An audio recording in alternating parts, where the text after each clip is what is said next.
Alright, I've gotten a couple of requests to discuss a certain German film from 2009, and I finally got around to watching it over the Christmas holidays because, as we all know, that's the best time to watch horribly explicit avant-garde horror films.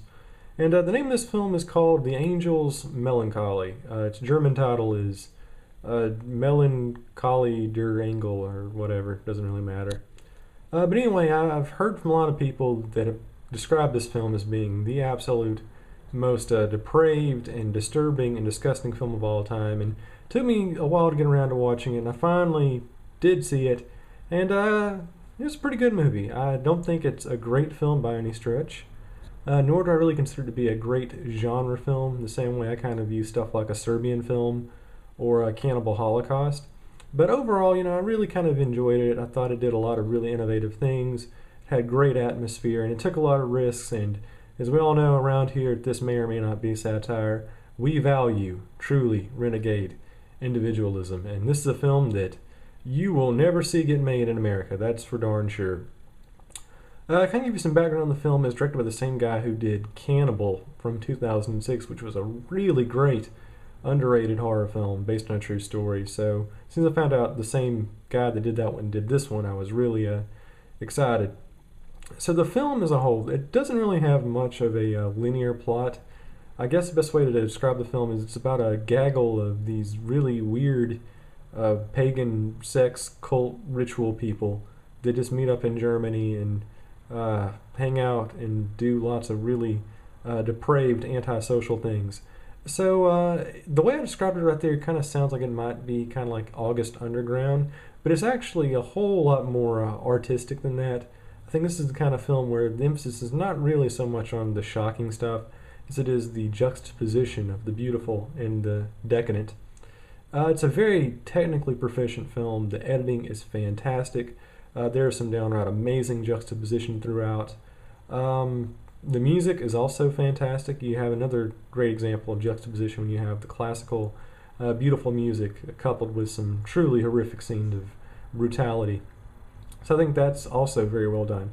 Aesthetically, it is an incredibly interesting film, and if you're just in it for the sheer visual, you'll not be disappointed. As far as the negative things about the film, there's not really a plot at all.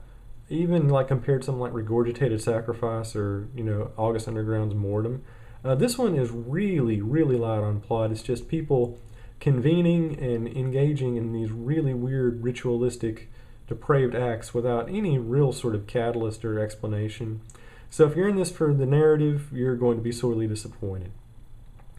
Beyond that, the acting, well, there's not really much acting going on, I guess. It's just people doing bizarre things and reacting to having bizarre things done to them. So it's not really a story-driven film in any way. It's all pretty much all about the aesthetics. But thankfully, the aesthetics here are very interesting, very unusual, and very well put together.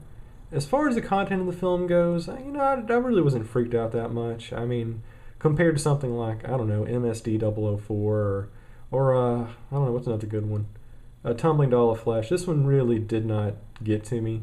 I mean, to be fair, there are some pretty gruesome scenes, and we'll talk about them a little bit later on. But overall, I don't think it's anywhere near as bad as perhaps you've heard its reputation to be.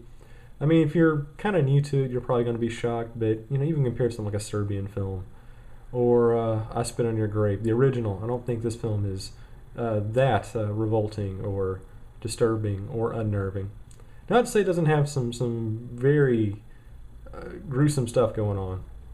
As far as what you'll see in this film, I'm going to try to take it as PG as I can. Lots and lots of body fluids, perhaps simulated, perhaps not, I'm not sure.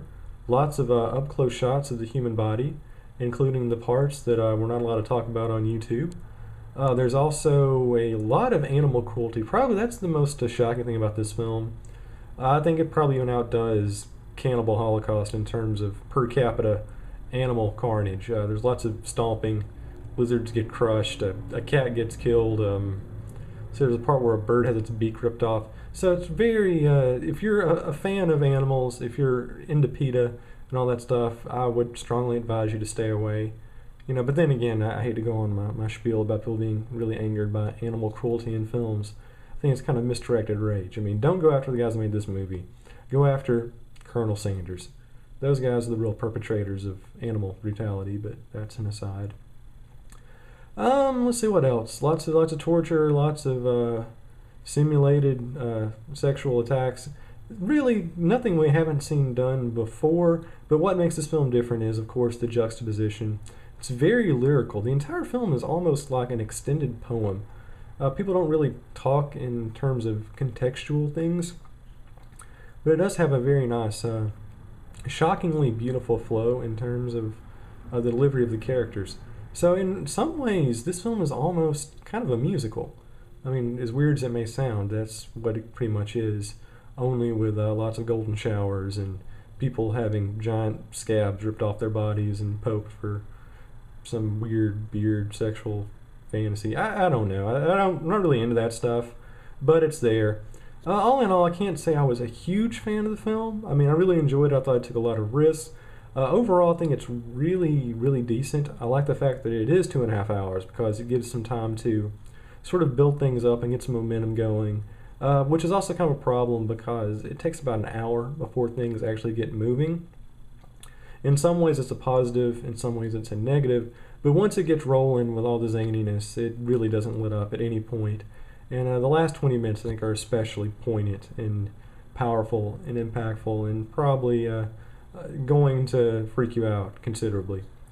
So all in all, I think The Angel's Melancholy, it's a good film, teetering on being a very good genre film, but really being the most disturbing ever. I'm not really buying it at all. It's got its moments, but overall I've seen way worse. But it's a good film. It's got a lot of great art in it. It has some redeeming social commentary regarding the role of religion in contemporary life. So it's not just shock and titillation for the sake of shock and titillation. There's actually some meaning behind all of the mayhem. So it's probably worth a viewing. You might love it, you might hate it, but I think it's probably worth going out of your way to see it at least once. And yeah, really not much else to add. It's Germans, and I don't know what's in the water over there. I really don't.